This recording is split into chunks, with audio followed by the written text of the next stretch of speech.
જો હું તમને 20 વર્ષ પહેલાં પૂછું કે હાર્ટ એટેક કઈ એજમાં આવે છે તો મોટાભાગના લોકો કે 60થી 70 વર્ષની એજમાં. પણ આજે સિચ્યુએશન આખી બદલાઈ ગઈ છે.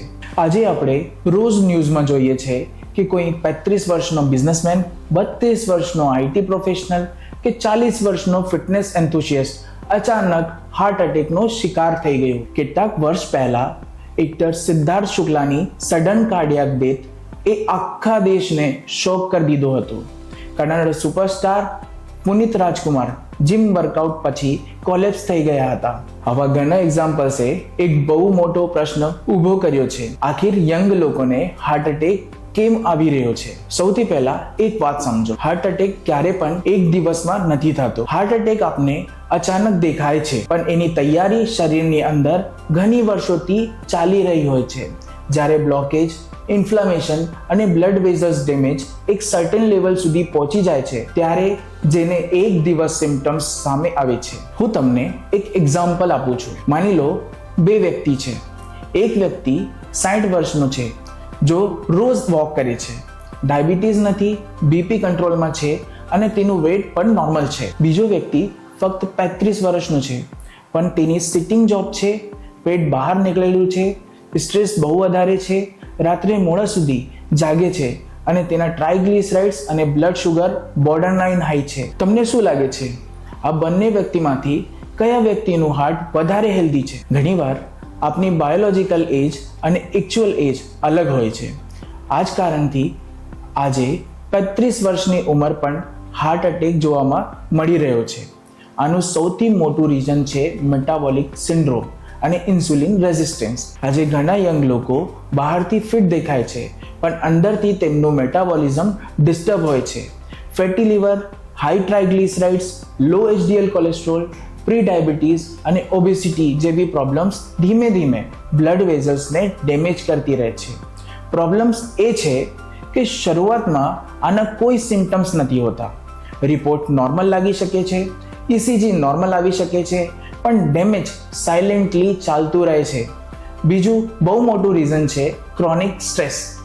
આજની યંગ જનરેશન ફિઝિકલી ઓછું અને મેન્ટલી વધારે કામ કરે છે.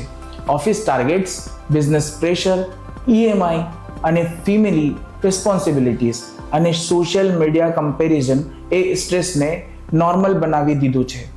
જ્યારે કોર્ટિઝોલ અને એડ્રીનલિન જેવા સ્ટ્રેસ હોર્મોન કન્ટિન્યુઅસલી હાઈ રહે છે, ત્યારે બ્લડ પ્રેશર વાઢવા લાગે છે, ઇન્ફ્લેમેશન વધે છે અને હાર્ટ પર એક્સ્ટ્રા લોડ પડે છે. ઘણા લોકો સ્ટ્રેસને સિરિયસ નથી લેતા, પણ હાર્ટ ડિસીઝમાં એનો રોલ બહુ મોટો છે. ત્રીજો ઇમ્પોર્ટન્ટ ફેક્ટર છે પુઅર સ્લીપ.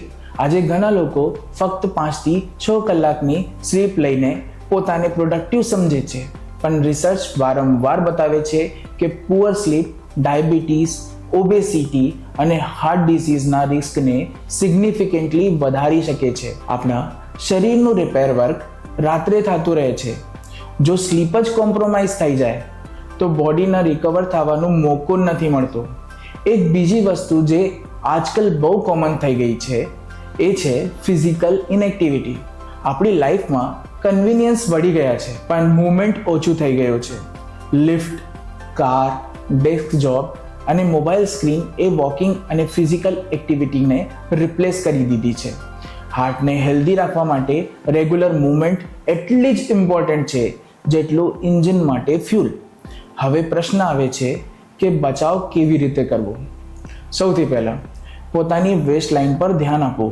પેટની ચરબી ફક્ત એપિયરન્સનો ઇશ્યુ નથી, આ હાર્ટ ડિસીઝનો વોર્નિંગ સાઇન પણ હોઈ શકે છે. રોજ ઓછામાં ઓછો 45 મિનિટ બ્રિસ્ક વોકિંગ કરો.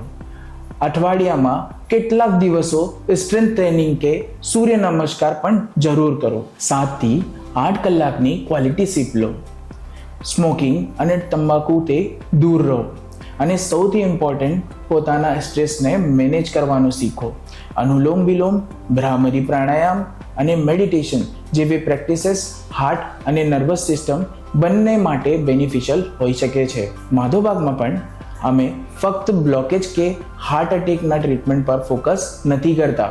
અમે diabetes, obesity, fatty liver, stress અને મેટાબોલિક હેલ્થ જેવા રૂટ કોઝને આઈડેન્ટિફાઈ કરીને તેમને ઇમ્પ્રૂવ કરવા પર ફોકસ કરીએ છીએ.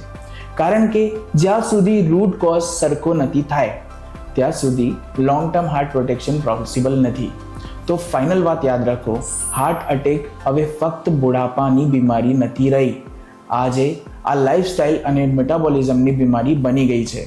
એટલે ફક્ત પોતાની એજ ના જો, પોતાની હેલ્થ જો, પોતાની સ્લીપ જો, પોતાની સ્ટ્રેસ જો, પોતાની વેસ્ટ લાઇન અને બ્લડ રિપોર્ટ્સ જો.